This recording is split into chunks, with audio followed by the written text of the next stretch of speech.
JFRD, the Coast Guard, and nearly 200 volunteers working endlessly to bring home 2 missing firefighters. At this point, it is absolutely 100% a rescue operation. Brian McClooney and Justin Walker disappeared Friday, their tackle bag found Monday, and now friends and family are holding on to hope for their survival. He knows that I'm a fighter, so I'm going to not stop until I find him. The search is now in its 5th day in the air and at sea. And we are moments away from getting an update from search crews. I'm Tanika Hughes. And I'm Ben Becker in for John Bachman. In less than an hour, family members and the community will gather for a prayer vigil asking for answers in the firefighters' disappearance. Again, we are waiting for a briefing in a matter of moments. Now we want to get you caught up on the very latest in the search for Brian and Justin. Today at noon, the Coast Guard asserted the search is 100% a rescue mission. 180 volunteers are joining the Coast Guard for JFRD on more than 70 boats. Investigators say the search conditions are favorable, but the currents make it a challenge. We have team coverage on every angle of the search from Mayport to St. Augustine as crews continue their search and the community rallies together to pray for answers in the disappearance of Justin Walker and Brian McClooney. And we are standing by again for that live briefing. So let's go out to Naval Station Mayport now.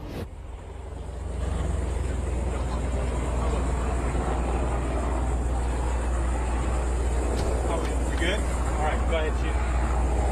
Good afternoon. I want to thank all of y'all for coming again. I want to introduce everybody that's with me here. I've got U.S. Coast Guard Captain Mark Blond here with me.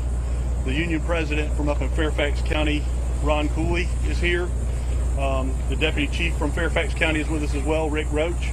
And, of course, our local 122 President, Randy Wise. I was going to update what we've done today. We've actually had over 200 searchers that have volunteered and come in to help show up. That included, they were on 75 boats that were out looking. That included some JFRD boats, some civilian boats, and also some regional law enforcement boats that were with us as well. We had 11 aircraft that were out searching. In fact, 2 of them are still out searching as we speak. Those aircraft actually found 24 targets that the Coast Guard went and verified. That was a total of 30 sorties that they flew, and that covered about 12,600 square miles today. Again, as I've been saying, anybody that wants to help can go to jfrd.com and make donations. The cost of this operation for these volunteers is extremely high, and those donations obviously help us be able to put fuel in those boats. For tomorrow, we're going to need volunteers again tomorrow. We're going again tomorrow strong, but those boats need to be capable of running 60 miles offshore and operating in that area for the day. So we're also going to be shifting our operation to the north a little bit, and so we're asking anybody from Brunswick or Savannah that wants to volunteer, that if they have a boat that can operate in that 60-mile range, we need them as well. If they want to volunteer, their contact point is going to be Chief Trace Barrow, and his number is 904-813-5315. If they can call Chief Barrow tonight, let him get a list of everybody that's going to be searching tomorrow. He can have everything plotted out and ready to go first thing in the morning at 7 o'clock. They'll need to give him their name, a telephone number, their boat size, and a name if they have it on the boat. As I said at lunchtime today, the Coast Guard has been invaluable in this for us. They are the lead agency in this. They are directing our operations, and they have just been nonstop putting resources into this area trying to find our brother firefighters. Captain Blond is going to come now and speak to you about their operations. But again, Captain, I want to thank you for what y'all are doing. It's just unbelievable what you're putting forward for us. Thank you, sir. Thanks, Chief Powers. So as Chief Powers said, we've been out there searching again all day today. We've had, after we found the bag yesterday, and we were able to shrink our search zone down somewhat back to this localized area where the equipment bag was found, and then apply the drift to that to search throughout the day. That resulted in about a 13,000 square mile search that extended from the Jacksonville area up to Savannah. We had three aircraft, 2 long-range aircraft from the Customs and Border Protection, and then we had a Coast Guard C-130 out there today, as well as 2 Coast Guard cutters, one coming down from Charleston, the Coast Guard cutter Cormorant. We had a ship coming up from Sector Miami, the William Flores, and then I also had another cutter out there, the Ridley, that has been underway all day under that search effort and coming in from each direction. We will continue through the evening. We have a couple of more aircraft, both from Customs and Border Protection and the Coast Guard, going up this afternoon and into this evening. And we've got 3 ships remaining out there, all of which those ships will remain overnight, as we'll search through the night, as we've been doing since Friday, in preparation for any continued searches tomorrow.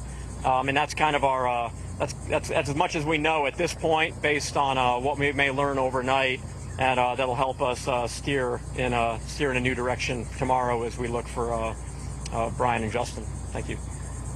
Were you expecting to find more after finding the tackle bag yesterday? That was obviously our hope, is to find additional clues, because anything we find at this point helps us to confine that search area.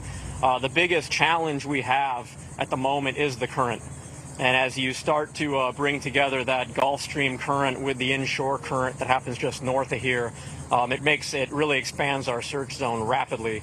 So by finding anything in this area, or by finding anything at all, it allows us to kind of focus those efforts. Whereas without additional clues, the area becomes really vast, very fast.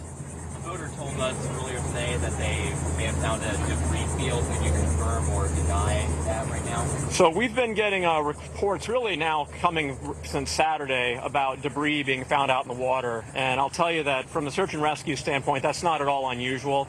Unfortunately, there is trash and there is other debris out there.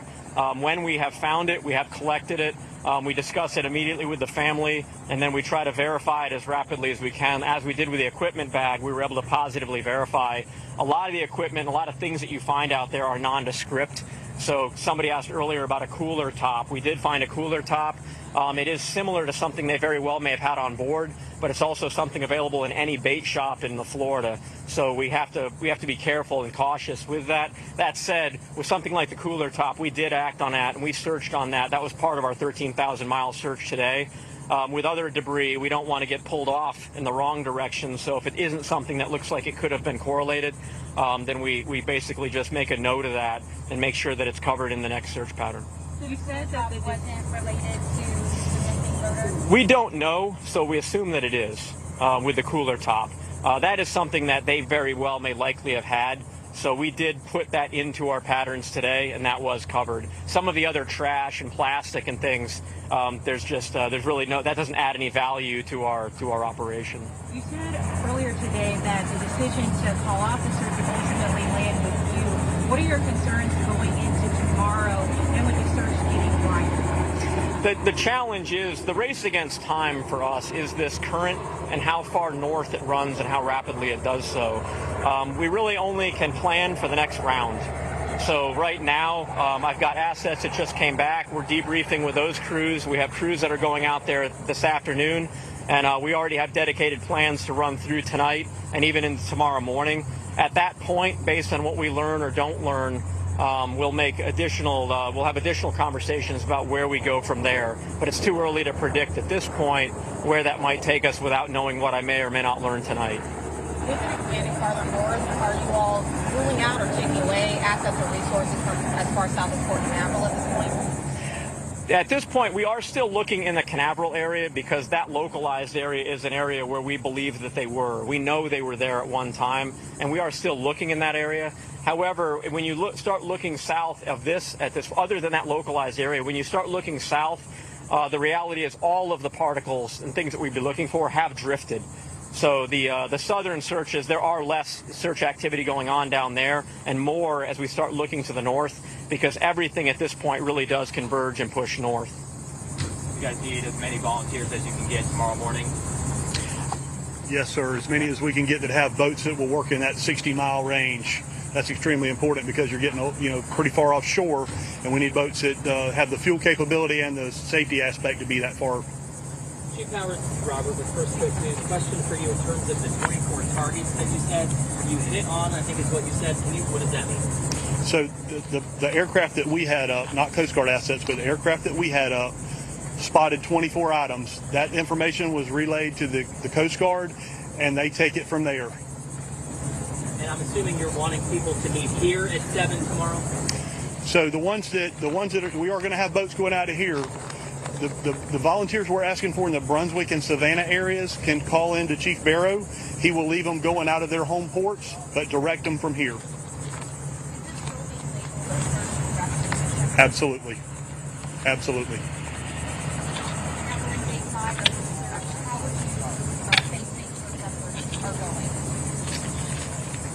Captain, you want to?